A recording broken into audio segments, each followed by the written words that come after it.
yakın kişi birer bölek birse, elbette biz onu kaddirlep saklap yediyiz.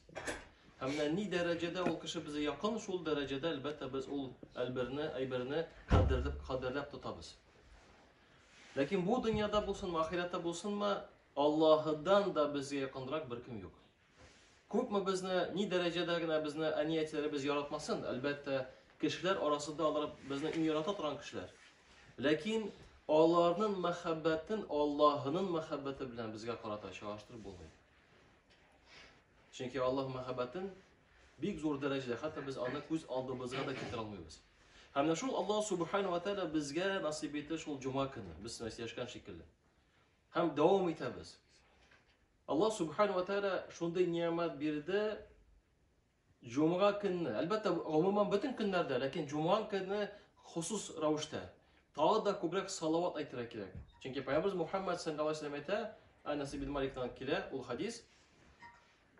Men salli aleyye salaten vahideten, kim yani bir salavat aytı, sallallahu aleyhi aşara salavat. Allah Teala onlara 10 salavat kaytara, 10 izgilik kaytara.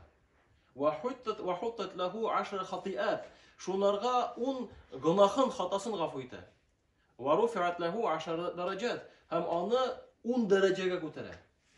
Yani cuma günü biz Allah subhanahu ve teala aldığında günahlarını gafı itip, Allah onda tağın da zorrak derece alalım biz. Şul salavatını aytıp.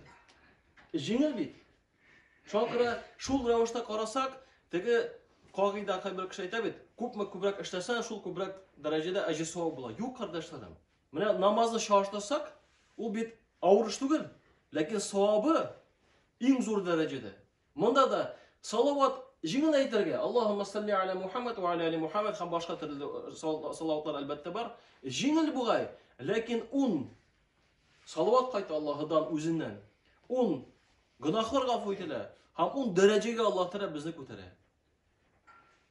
Allah subhanahu teala aldığında. Hem bu hadis sahih hadis, düz hadis, Nasai'den kelgen.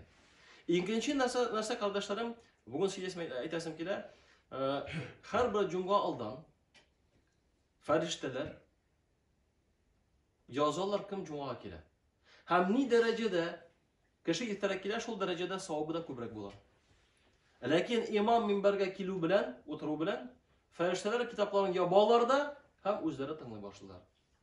Bu hadis Bukhari'de kelgen. Hem elbette mını bilen de fırsatlanıp kardeşlerim biz onu işletirge tiyişbiz. Yeterekkilip şol kitaplarda bolubuz bolsa hayırlak özümüzge bolar.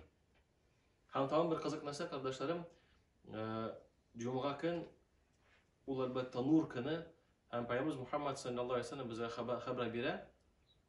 Men qara'a yawmul cum'a. Men qara'a leyletil cum'a. Men qara'a suratul kahf. Leyleti yawmul cum'a. Kim de kim? Cuma'nın tının Kahf suresini okusa, Beşere diyen var mıydı? Şul sureni okusa. Lehu nur fîme ma beynehu ve beyne beytil ahik. Onlarga nur bulaşaktı. Onun bilen Mekke, Kabe arasında şekilde derecede zorluğunda nur bulaşak. Bu da hadis kardeşlerim sahih.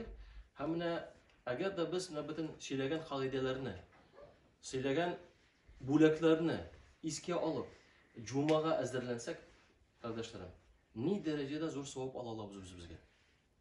Kıyamet günde şatlanır biz çünkü Allah Teala ayet etti ve beşerillezine amenu ve amilussalihati sindirdi iman getirgen hem izgilik kılgan kişilerge. Bu bit izgilik bitinde. Bu bit husus bir ayrım Cuma günü bizge bulak da berilgen. Allah da bulak da birdi hem ecir savabını da bireşer. Gusülü bulsun mu? Günahları bulsun mu? Dua kabul bulatran saat bulsun mu? Hem başka meseleler. Ne şu Cuma günü Allah jilıştılar. Hem Allah da bizge onu bulak da birdi. Hem biz onu bilip, anlap, yotlap, işlesek, tecrübeye girsek Cuma gününe kardeşlerim. Cuma sayın ecir savabı biz bir, kıyamet günü sinirimiz.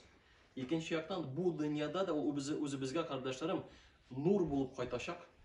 Konularımızda tanışla bulup kaytaşak. Hem elbette bahitka bir zor ölüş salgan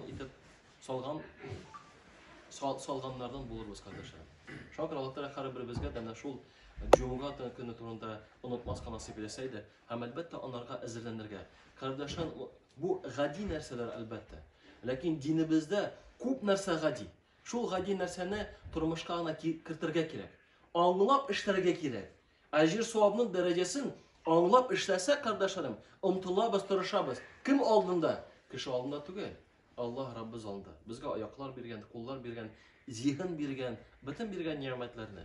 Ali Allah yetkende kişi anın ecrin, ise anın manfaatin, faydasını anlamazka belki anlamaz. Lakin uylap kara.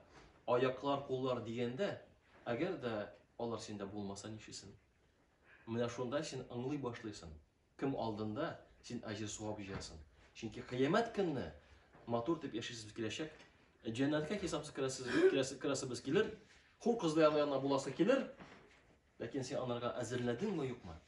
Çünkü her bir niye, her bir adım bilen, bir tamşı bizge şekilli. Lakin Allah Teala özü bilişi bir tamşı mı ol?